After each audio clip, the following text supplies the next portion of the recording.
Bom, boa noite, o prazer é meu, muito obrigado pela oportunidade. Esse é um tema que me é caro, não é de hoje que eu venho falando sobre isso, né? Já desde, sei lá, eh, desde 2005, 2004, que publicamente eu venho defendendo o reinado social de Cristo. E é a partir deste ângulo do reinado social de Cristo, que vou falar aqui quanto à questão dos dois blocos geopolíticos em que se divide o mundo hoje. Vou começar, então, dizendo o que é o reinado social de Cristo. Antes de tudo, não é uma invenção de tomistas ou de quaisquer católicos.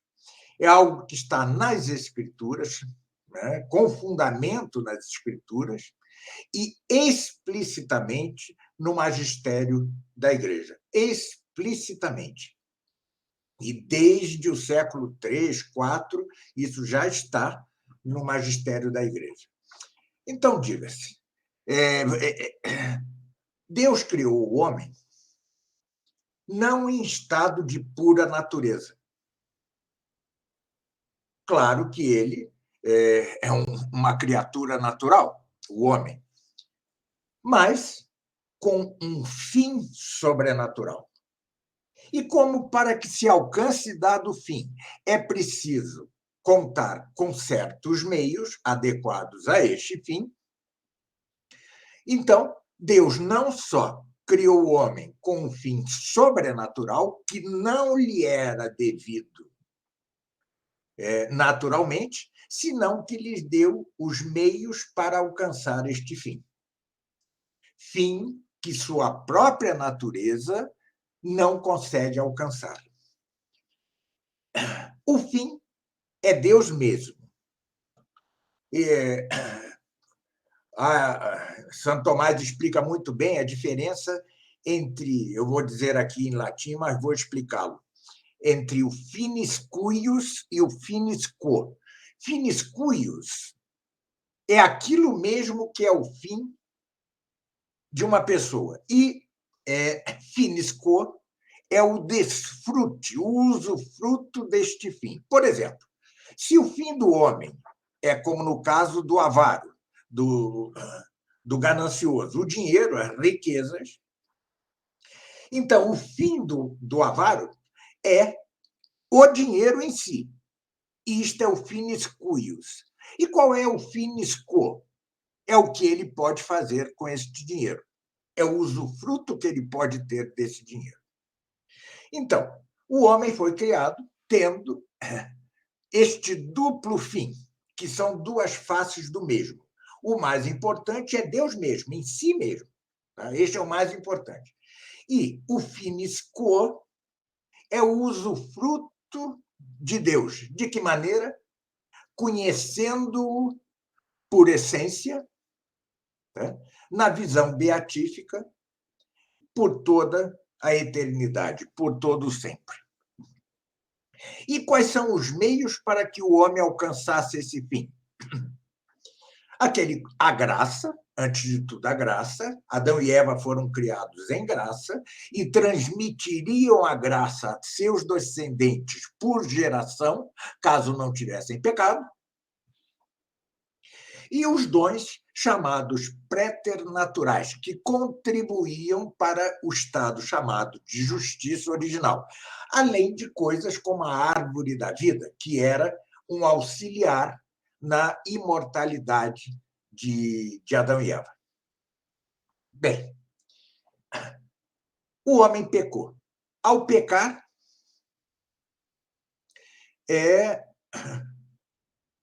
perdeu o estado de justiça original. O chamado pecado original é a ausência.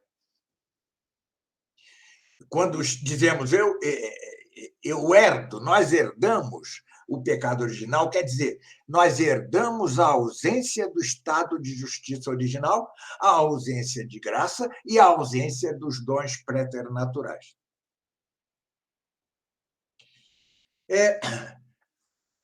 Nenhuma criatura, incluindo o homem, incluindo os anjos, alcança seu fim último sem que Deus ajude, sem que Deus lhes dê os meios para tal.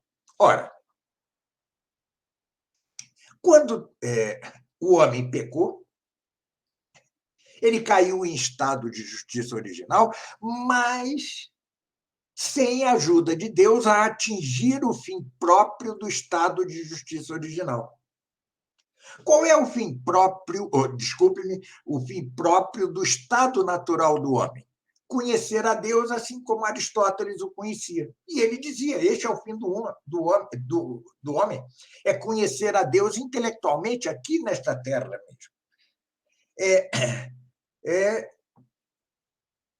Deus não dá os meios para o homem alcançar este fim, porque o fim a que ele destinou o homem é sobrenatural. Claro que, às vezes, extraordinariamente, ele dava graças atuais a homens como, por exemplo, Aristóteles, que é um caso, ele, Sócrates, Platão, talvez, Cícero, talvez, casos extraordinários entre os pagãos. Mas, de modo geral, ele não dá o auxílio necessário para que o homem alcance seu fim natural. Então, nós temos a seguinte dramática situação: o homem está em estado de pura natureza pelo pecado original, sem a ajuda de Deus para atingir o fim do estado natural do homem.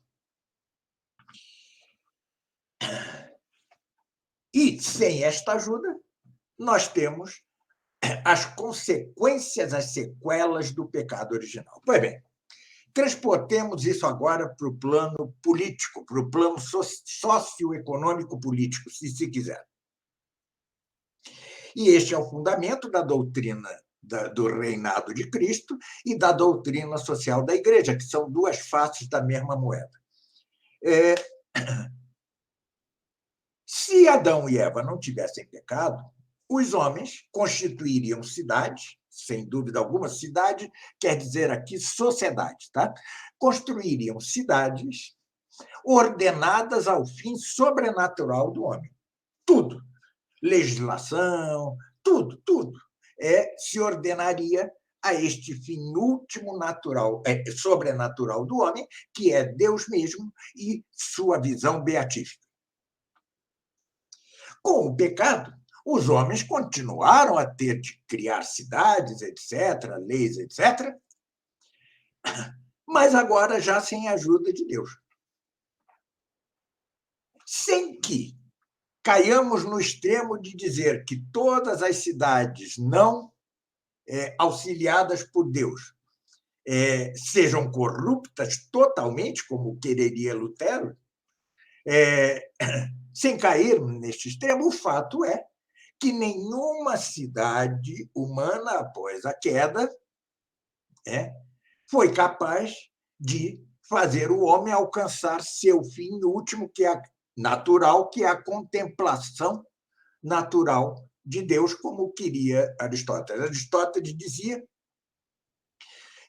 ele não sabia o que era dom sobrenatural, graça, fim último do homem sobrenatural, ele não sabia o que era isso. Então, ele dizia que a vida feliz é a bios theoretikos, ou seja, é a vida contemplativa, sobretudo de Deus, e a imitação de Deus em nossa própria vida aqui. Para isso, se deveriam ordenar as cidades. Todo o livro da ética e da política de Aristóteles vai nesse sentido. Bom, então, o que nós temos antes de Cristo, entre a queda de Adão e Eva e Cristo, são cidades corruptas. São cadáveres de sociedade. Cadáveres de sociedade. Claro que, repito, não caiamos no extremo de que não tenha havido nada bom. Por exemplo, o Código de Hammurabi é algo bom, ele reflete, em parte, a lei natural. Também, no Egito, houve algo assim, etc. Bom, sem cair no extremo luterano da corrupção total da natureza humana, há que constatar que todas as sociedades pré-Cristo, antes de Cristo, são cadáveres de sociedade. Por quê? Porque Deus não lhes deu os auxílios necessários para que elas, as cidades, permitissem ao homem alcançar a bios theoretikos, a vida feliz, a vida contemplativa, o conhecimento de Deus que nos é possível nesta vida. É claro que se excetua grandemente o caso do povo hebreu, que foi cumulado de graças e dons e benesses de Deus para que fosse a carne apta de que nascesse o Messias, prometido logo após o pecado original, logo após a expulsão do Éden. Claro também que Deus ajudou em algo os romanos em seu direito, o direito romano, que seria tão importante para a cristandade. É claro que também em algo ajudou Deus, com graças atuais, aos filósofos gregos, porque esta tríade, filosofia grega, direito romano e, sobretudo, o povo judeu, o que constitui a pré-condição para o nascimento de Cristo. Pré-condição que Deus mesmo estabeleceu. Bom, então tivemos, até a vinda de Cristo, cadáveres de sociedade, não sociedades propriamente. Veio Cristo. Cristo veio trazer a possibilidade de que o homem voltasse a poder atingir seu fim sobrenatural, não natural, sobrenatural. E, obviamente, atingindo seu fim sobrenatural, aquilo que lhe é natural também seria atingido, obviamente. Cristo, pois, ao dizer aos apóstolos, e depois, e ensinai todas as gentes, ou seja, todos os povos, gente em latim é povo, todos os povos, ensinando-lhes o que vos tenho ensinado ou mandado, e batizando-as em nome do Pai, do Filho e do Espírito Santo, fundava ali mesmo a doutrina do reinado social dele mesmo, Cristo. Fundava ali a doutrina social da igreja. Ele não disse a seus apóstolos, ide, pois, e ensinai a todas as pessoas, ou a todas, batizando. Não, ele disse, ensinai a todas as gentes, a todas as nações. É claro que ensinando e batizando a todas as nações, eles batizariam também individualmente. Bom, no início, o cristianismo vai deparar com um império romano estabelecido, que formalmente está sob o governo do demônio, ainda que materialmente, em ordem ao surgimento da cristandade, esteja ordenado por Deus. Né? Então, o domínio do Império Romano, formalmente falando, era do demônio, mas materialmente falando, era de Deus. E, com efeito, ao longo de séculos, o sangue dos mártires foi semeando a terra romana, do Império Romano, para que surgisse a cristandade, que surge com o imperador Teodósio. Primeiro, o imperador Constantino tira da ilegalidade o cristianismo, né? E depois Teodósio, o imperador Teodósio, funda a primeira cristandade, que é a cristandade romana. E o que constitui a cristandade? A cristandade é aquele regime socioeconômico político em que as nações ou o império são membros da igreja. Não é que o Império Romano e depois os reinos medievais é, defendessem a igreja. Eles eram da igreja. Eles eram membros da igreja a título de pessoa moral, assim como nós somos membros da igreja a título de pessoa física. Bom, em meio a 1000 acidentes, né? Porque este casamento, né, entre o poder temporal e o poder espiritual, ou seja, entre os governantes civis e o governante da igreja, o Papa, não podia ser senão atritado, como, aliás, é todo casamento. É isso? Todo casamento. Mas ali se cumpria a tripla analogia feita por Santo Tomás. O poder temporal, ou seja, o Estado, os governos, devem ordenar-se à igreja, assim como o nosso corpo se ordena à nossa alma. Claro que com atritos. Deve ordenar-se à igreja, assim como a natureza humana se ordena à graça no homem justo. Claro que com atritos. Exclamava São Paulo, este corpo que não me obedece, estes membros que não me obedecem. Eu quero uma coisa e faço outra. E a terceira é que se ordenam a igreja, assim como a filosofia, assim como a razão se ordena a fé na teologia sagrada.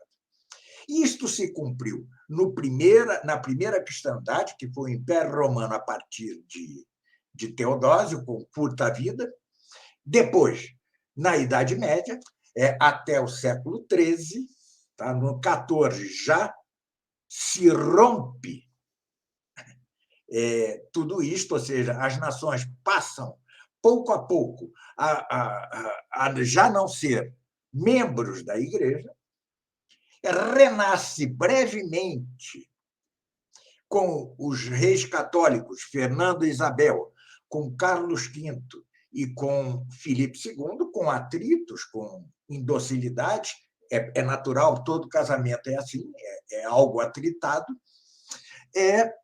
Mas o fato é que a marcha já estava no sentido dos sinais dados por Cristo para a proximidade do fim. Que sinais são esses? Primeiro, para que se dê o fim dos tempos, seria preciso que todo o mundo tivesse sido evangelizado, e já o foi. 2, que haja a apostasia geral das nações, já se deu. E 3, a abominação da desolação instalada no lugar santo. Ponto mais disputado, mais complexo, que não vou tratar aqui. Ao final, volta essa questão do fim dos tempos. Pois bem, numa nação hoje, absolutamente nenhum governo é membro da igreja. A apostasia geral das nações quer dizer que as nações recaíram no estado das nações antes de Cristo, sem a ajuda de Deus para que ela atinja seu fim último, natural. O sobrenatural ela já perdeu ao apostatar. Elas já perderam ao apostatar. Isto, é claro, veio num crescendo. Há várias etapas sucessivas disso, Revolução Francesa, o liberalismo, depois o comunismo, hoje o que eu chamo marcusianismo ou libertinismo. Né? O que é isto? É uma radicalização do liberalismo, tá? Com pitadas de marxismo, cujo principal ideólogo foi Herbert Marcuse,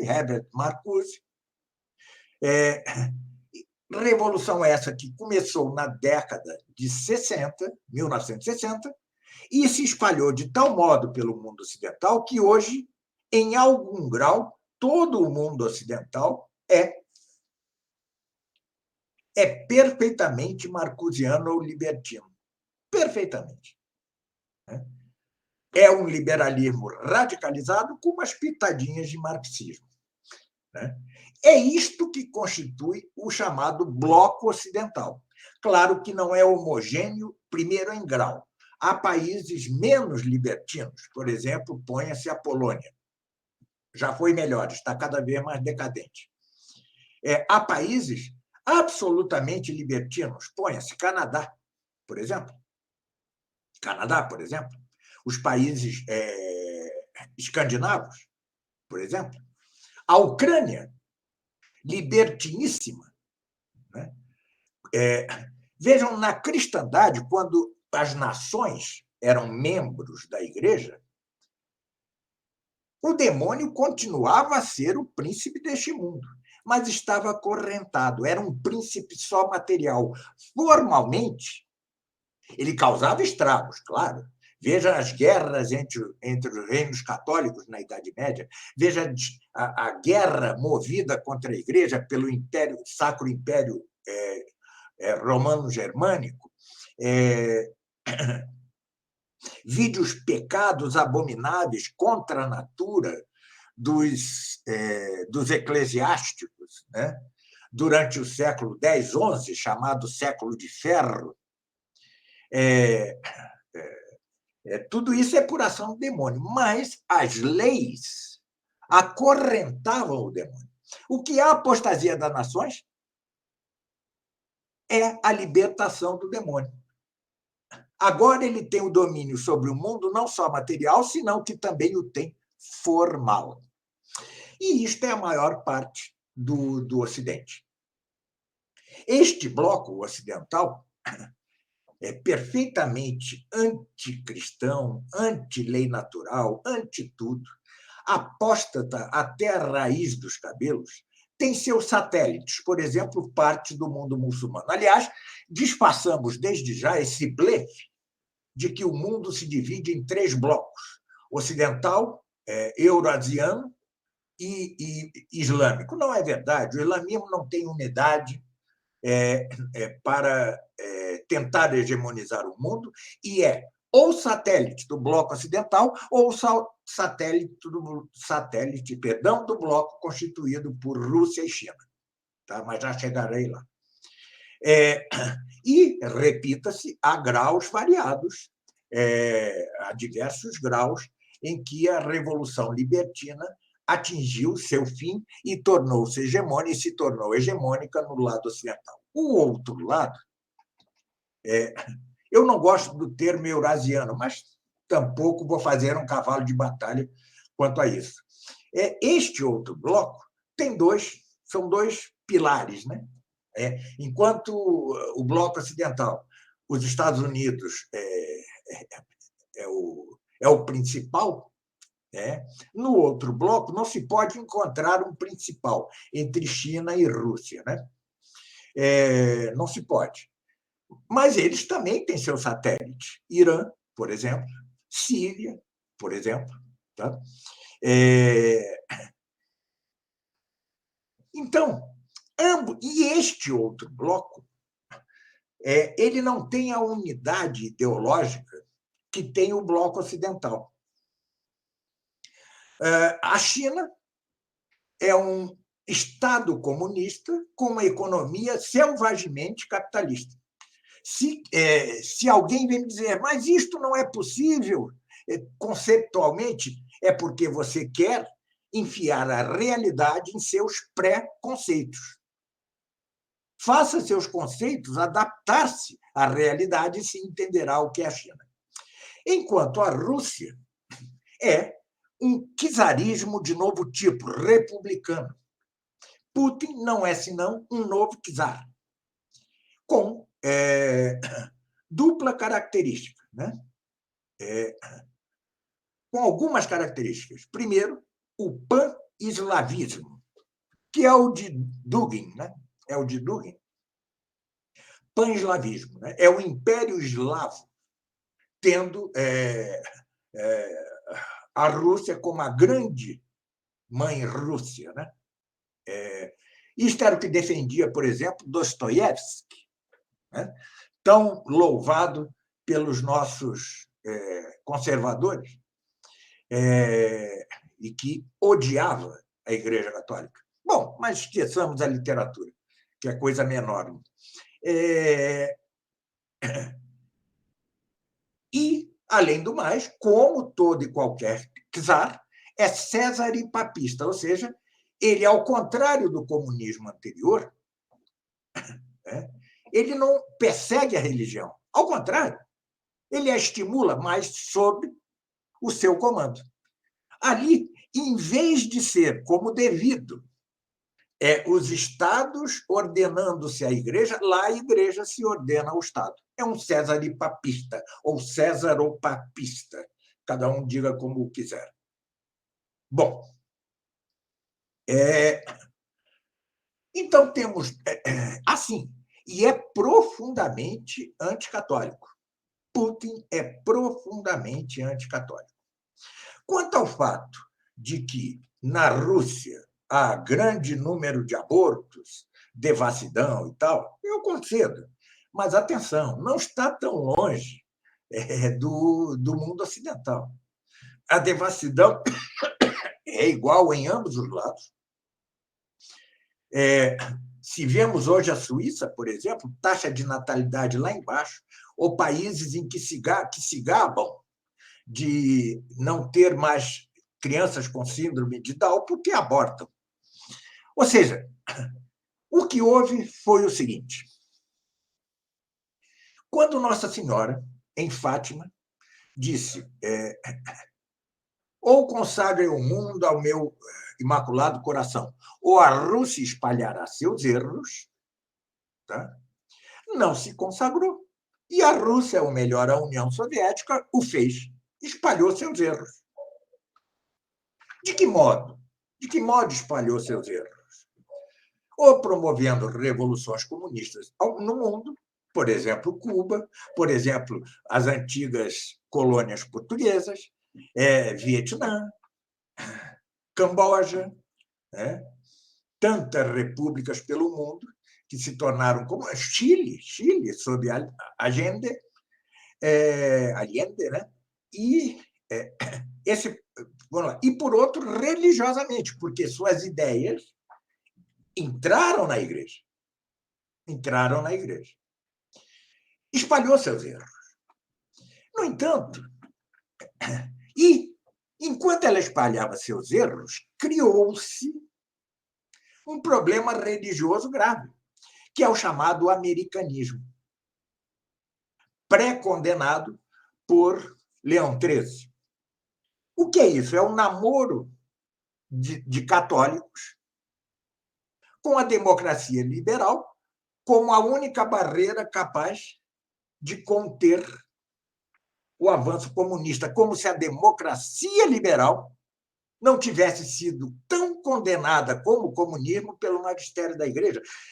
Como se Pio XII não tivesse dito: a Igreja é igualmente contra o comunismo e contra o capitalismo. Quem quiser lê-lo, recomendo que compre meu livro, Estudos Tomistas, Opúsculos 2, em que exponho isso largamente. Não vou fazê-lo aqui. Este idílio católico-liberalismo, tá? Foi pisado pela emergente Revolução Marcosiana a partir da década de 1960. Ademais, houve a queda do Muro de Berlim.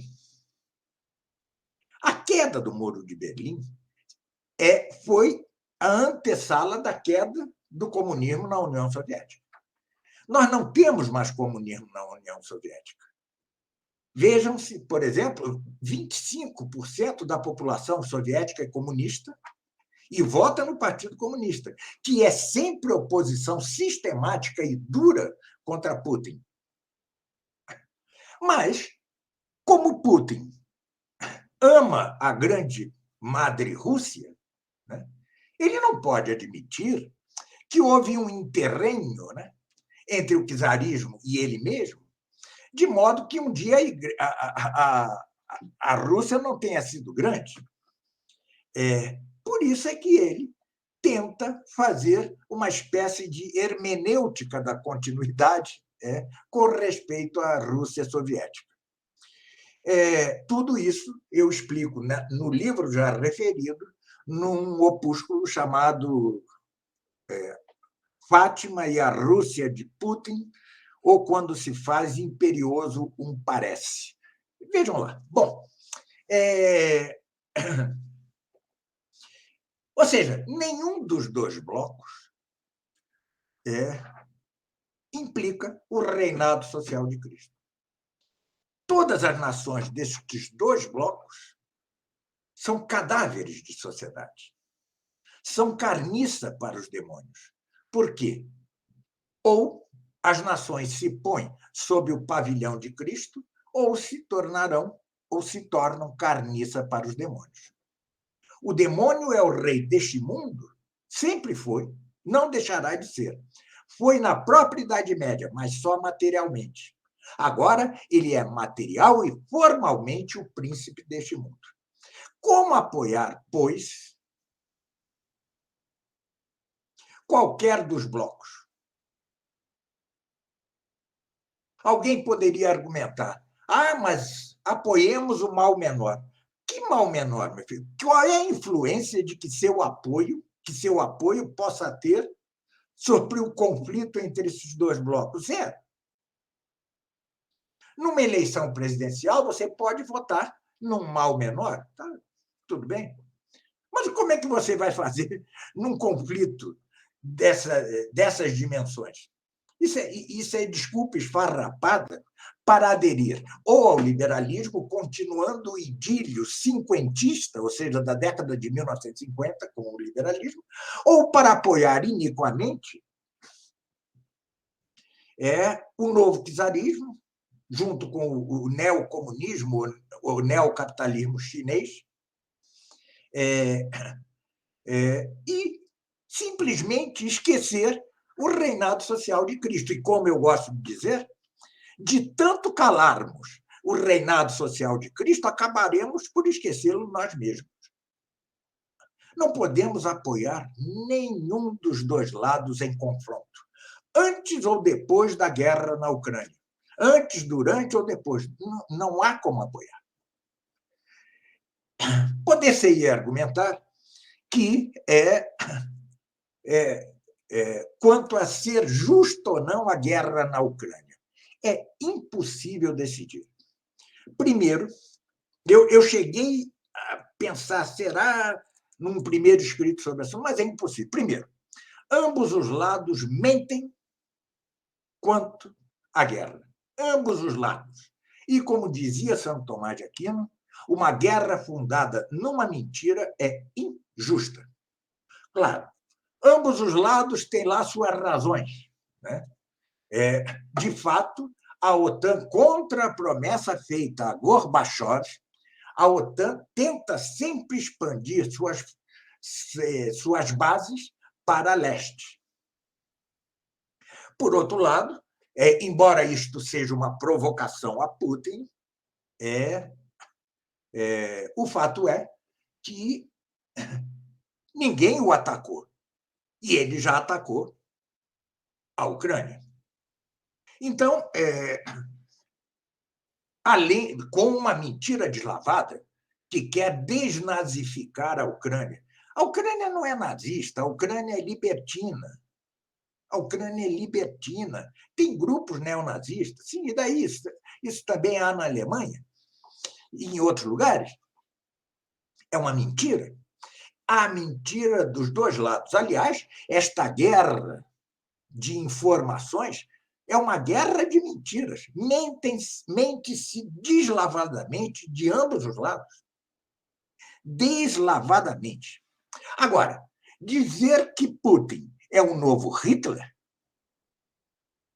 é um absurdo. Por quê? Porque, se o é, também é também são N presidentes norte-americanos. Bush, por exemplo, com sua guerra iniquíssima contra o Iraque.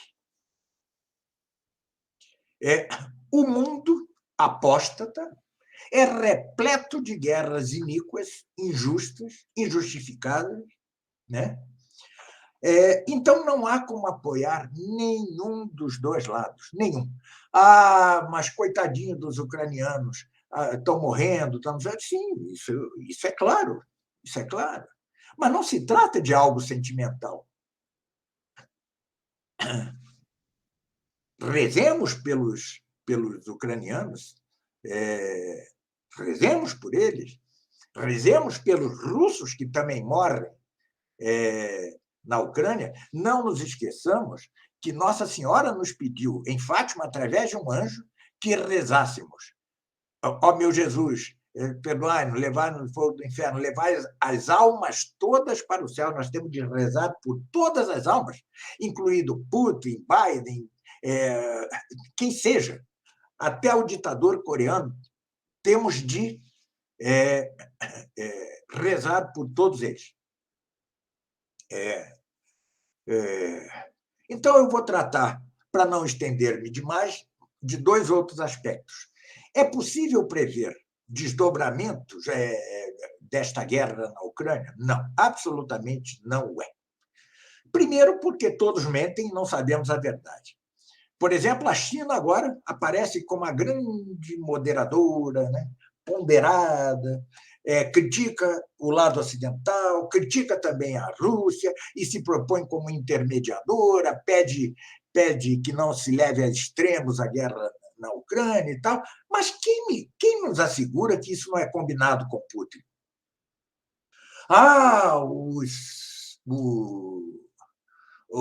As medidas restritivas econômicas do bloco ocidental à Rússia vão acabar com a Rússia. Quem diz que a China não vai assegurar a sobrevivência econômica da Rússia?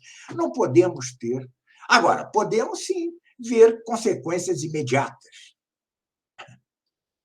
Por exemplo, a inflação mundial, a crise energética mundial. Isso está patente, já se reflete aqui no Brasil, com o aumento da gasolina, etc.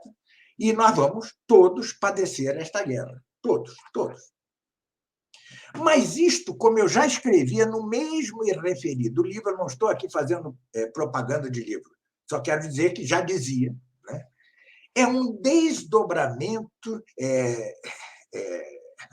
em cascata da pandemia de Covid. A pandemia de Covid, como mostra no livro, é um castigo de Deus, cujas consequências seriam previsíveis. Primeiro, contra os planos dos globalistas, de um lado ou de outro, contra os planos deles, né? Você faz que os cidadãos permaneçam em seus estados, tá certo?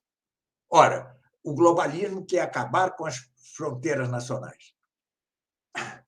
A pandemia fez com que os cidadãos ficassem em seu lar. Ora, o globalismo quer acabar com a família. Aumento do protecionismo econômico e das disputas econômicas entre as nações é o que está se dando. E, por exemplo, consequência da pandemia, a derrota de Trump nos Estados Unidos, que tinha relações razoáveis com Putin, e a eleição de um belicista radical, tal como Hillary Clinton, que é Biden, né? Os democratas de hoje são tão belicistas como republicanos, como Bush. Ou seja, não é à toa que a guerra na Ucrânia explode, estoura, quando o presidente já não é Trump, senão que é Biden. Tudo isso é consequência desse castigo divino que foi a pandemia. Então, estes são os desdobramentos certos. O mundo inteiro pagará por sua apostasia e seus pecados as consequências desta disputa entre dois blocos geopolíticos nada cristãos, e, e Deus está castigando, desde a pandemia. A própria invasão da Ucrânia é uma espécie de flagelo de Deus. É uma espécie de flagelo de Deus. Pois bem, posto isso, vamos às considerações finais que sobre sobre a questão do fim dos tempos. Como eu disse, Nossa Senhora disse: ou consagrem a Rússia meu sagrado coração, ou a Rússia espalhará seus erros. Mas ela já espalhou, caiu a União Soviética, e hoje quem espalha os erros lá é o mundo ocidental, que quer que se aprovem na Rússia leis contra a natura. Nesse sentido, Putin é certa trava, né? Assim como o comunismo chinês. O comunismo, não o comunismo atual, identitário, que de comunismo já não tem nada, um PT da vida, um PSOL da vida, o comunismo é a favor do aborto, é a favor disso, daquilo outro, mas não é a favor de leis contra a natura. Bom, então, é agora o Ocidente que quer espalhar seus erros para o outro bloco neste sentido. Pois bem, estamos próximos do fim dos tempos, ou melhor, estamos próximos do anticristo? Absolutamente é impossível saber. Como dizia Santo Agostinho, erra tanto aquele que diz que o fim dos tempos está distante, como aquele que diz que o fim dos tempos está próximo. Mas erra mais o que diz que o fim dos tempos está próximo. Por quê? Se passa o tempo e não acontece o fim dos tempos, muitos perderão a fé, obviamente. E hoje temos apressadinhos, né? Profetas do fim dos tempos pululando pela internet, né? Quando a posição correta nossa é a seguinte: primeiro, nunca abdicar, nunca deixar de lado a doutrina do reinado social de Cristo, a doutrina social da Igreja, em que tudo deve ordenar-se a Cristo, incluindo a economia, as ciências, a política, tudo, né? Nunca abdicar, nunca deixar de lado essa doutrina, repeti-la incansavelmente e permanecer equidistante das disputas internacionais geopolíticas. Segundo, seguir a Cristo quanto ao fim dos tempos, nas 3 palavras que ele mesmo disse: venho logo. Nós devemos querer, no fundo da alma, que ele venha logo. Porque, de fato, o novo mundo, os novos céus e a nova terra, né? E a Jerusalém celeste final, acabada com a ressurreição dos mortos, etc. e tal, é muito mais perfeita que este mundo em que vivemos, este mundo caduco, este cadáver de mundo, e tem que ver com o cumprimento do fim último a que destinara o homem, em Adão e Eva, Deus, ao criá-los no estado de justiça original e em graça. Essa é a primeira. Segundo, disse Cristo: não vos alarmeis. O que quer dizer isto? Não nos alarmemos com o que está acontecendo no mundo e com as consequências que isso pode ter sobre cada um de nós. Devemos imitar a Cristo carregando cada um nossa cruz, assim como ele carregou sua cruz. E terceira palavra, ninguém sabe. Ninguém sabe só Deus, quando será o fim dos tempos. Supondo, apenas supondo, coisa que me parece ainda longe, mas só me parece, que o anticristo se instaure daqui a 20 anos no mundo, que haja o advento do anticristo. Eu creio, parece-me teologicamente mais conveniente, que após a morte do anticristo, pouco tempo depois, muito pouco tempo depois, Cristo volte, se dê a parousia. Mas eu apenas creio, eu não posso ter certeza disso. Então, pode ser que haja 2000 anos depois da morte do anticristo, quem garante que não? Então, ninguém sabe. Portanto, mantenhamos-nos firmes na fé, equidistante das apostasias e insistindo sempre em que ou as nações se põem sobre o pavilhão de Cristo ou são carniça, pasto para os demônios. 2, queiramos do fundo da alma que Cristo volte. 3, não nos alarmemos e carreguemos alegres nossa mesma cruz. E, por fim, tenhamos certeza, nenhum de nós pode saber quando será o fim. É isso.